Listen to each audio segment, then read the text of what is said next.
Welcome, summer school students. We're jumping straight in today. Yep, no messing around. We're doing a deep dive into some really key vocabulary. That's right, words pulled directly from your companion for the A&B Summer Book Unit 2 Input 5. Our mission, basically, is to unpack these words. We'll look at definitions, sure, but also how they shift and change form. Verbs, nouns, adjectives. Absolutely. Understanding those different forms is such a powerful tool for navigating your studies. It really is. Gives you flexibility. Okay, let's get started then. Where should we begin? Maybe with the action words. Sounds good. Let's kick off with verbs. First one from the companion list is advocate. It's listed as a verb, meaning to publicly support a particular way of doing something. Okay, advocate. So like speaking out for something. Exactly. And this is a perfect first example because the companion also lists two related noun forms, advocacy and advocate. Ah, right. So you can advocate for something that's the action, the verb. Then you might read about the process itself, engaging in advocacy. That's the noun for the action. Gotcha. And the other noun, advocate. That's the person. Precisely. The person doing the supporting is an advocate. So, same root idea, but different roles in the sentence. Really useful to spot those differences when you're reading. Definitely clarifies who's doing what. Okay, next verb. Compel. The companion says to force someone to do something. Yeah, compel. This one has some interesting descriptive forms, too, the adjectives. Compelling and compelled. Compelling, like a compelling argument. Exactly. Something so forceful or persuasive, it's sort of, it compels you to agree or pay attention. It's not always physical force. Right, and compelled. That's when you are forced. You feel compelled to act, maybe because of the situation or sense of duty, or that really persuasive argument we just mentioned. You might feel compelled to respond to something you read in Unit 2. Okay, I see the nuance there. It's about pressure or strong influence. What about comprise? Defined as consist of, be made up of. Comprise is often pretty straightforward. The companion doesn't list other forms for this one, usually it just acts as the verb. So like a team comprises 5 members. Perfect example. Or you might read that a report comprises 3 main sections. It just lays out the parts that make up the whole. Simple enough. Okay, last verb on our starting list. Mitigate. That's make less severe, serious, or painful. Right, mitigate. And the companion lists the noun form, mitigation. So you mitigate a problem. You take action to make it less bad.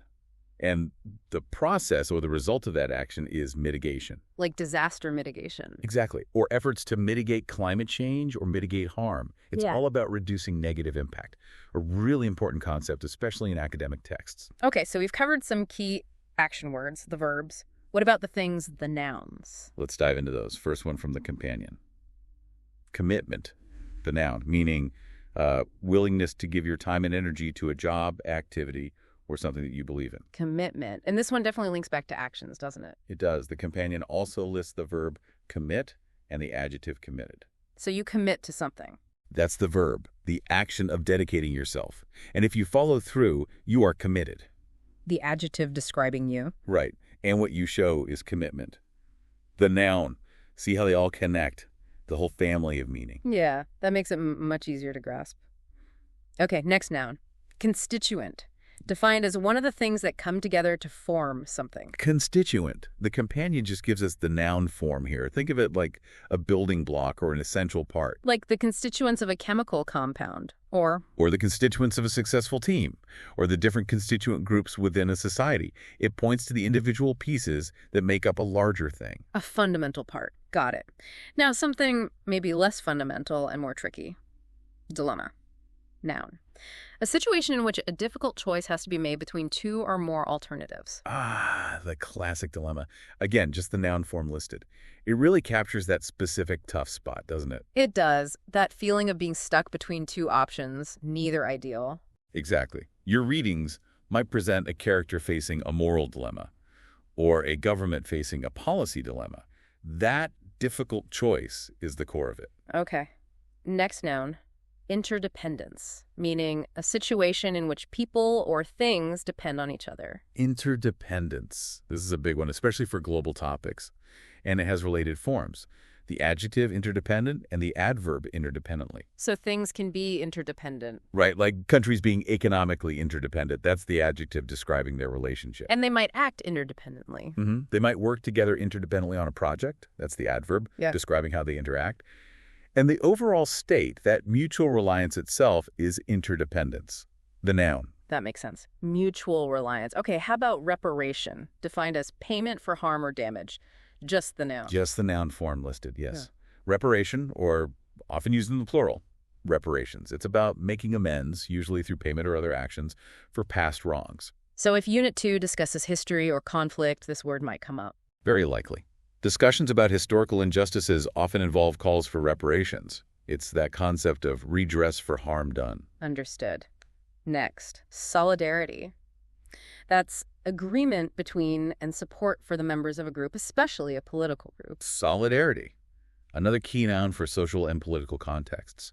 It captures that sense of unity, of standing together, of mutual support within a group. Like workers showing solidarity during a strike. Exactly. Or groups expressing solidarity with others facing similar struggles. It's that shared support. Powerful idea. And the last noun on our list for now, quota. A fixed, limited amount or number that is officially allowed. A quota. Straightforward definition. It sets a limit, a specific number. Like import quotas in trade. Or fishing quotas to manage stocks. Or sometimes, controversially, quotas in hiring or admissions. It's just that fixed official limit or target number. All right, we've done verbs and nouns. Let's move on to the describing words, the adjectives. Good idea. Adjectives add the color and detail. First up, contemporary. The companion says it means belonging to the present time, modern. Contemporary art, contemporary issues. Exactly. And the related adverb is contemporarily. So you can talk about contemporary problems, adjective, or discuss something contemporarily, adverb, meaning, in a modern way or context. Useful for setting the time frame. Yeah. Okay, next, deprived. This adjective describes someone not having the things that are necessary for a comfortable or happy life. Deprived. This one connects strongly to a verb and a noun. The verb is deprive, to take something away. And the noun is deprivation, the state of lacking necessities. Precisely. So you might read about deprived communities, adjective, experiencing severe deprivation, noun, perhaps because essential resources have been deprived from them or they've been deprived of opportunities.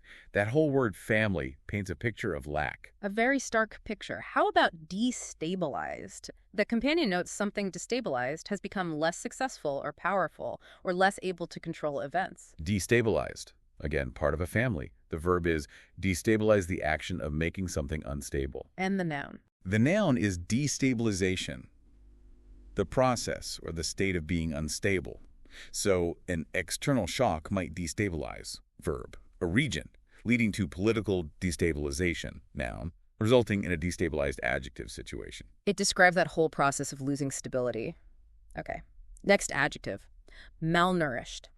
Someone who is ill or weak because they have not had enough good food to eat. Malnourished. Pretty specific. The related noun is malnourishment. So a direct link between lack of food and health state. Yes. You talk about malnourished children, adjective, suffering from malnourishment, noun. It's about poor nutrition leading to poor health. Understood. Moving to prominent, defined simply as important. Seems straightforward. Well, yes, but it's got useful related forms too. The noun prominence and the adverb prominently. Okay, so not just important. Right. Someone can be a prominent figure, adjective, they achieve prominence, noun, meaning they become well-known or important. And maybe they feature prominently, adverb, in the news. It emphasizes standing out, being noticeable. That adds more texture than just important. Good one. And the last adjective, severe. Very serious, causing great pain, difficulty, worry, damage. Severe definitely signals intensity.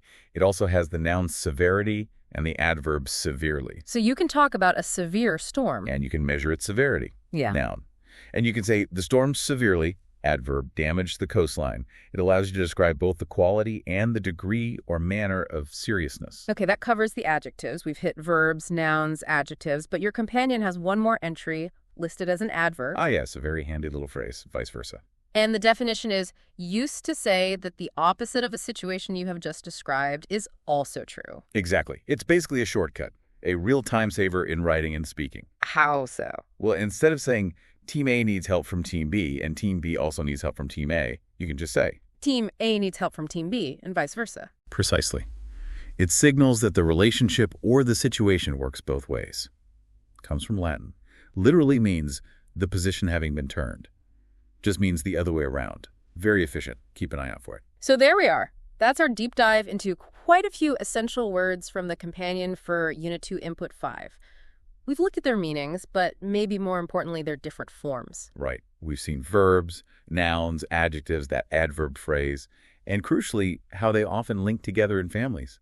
Understanding those connections, spotting a verb when you expect a noun or vice versa, that's key. It really unlocks a deeper level of understanding the text, doesn't it? It's not just about knowing the word, but knowing how it works grammatically. Absolutely. It gives you those tools, those keys, like you said earlier, to decode more complex sentences and ideas. So as you, our summer school students, keep working through Unit 2 Input 5, really try to notice these words in action. See if you can spot the verbs, the nouns, the adjectives we talked about. Yeah, pay attention to how they're used.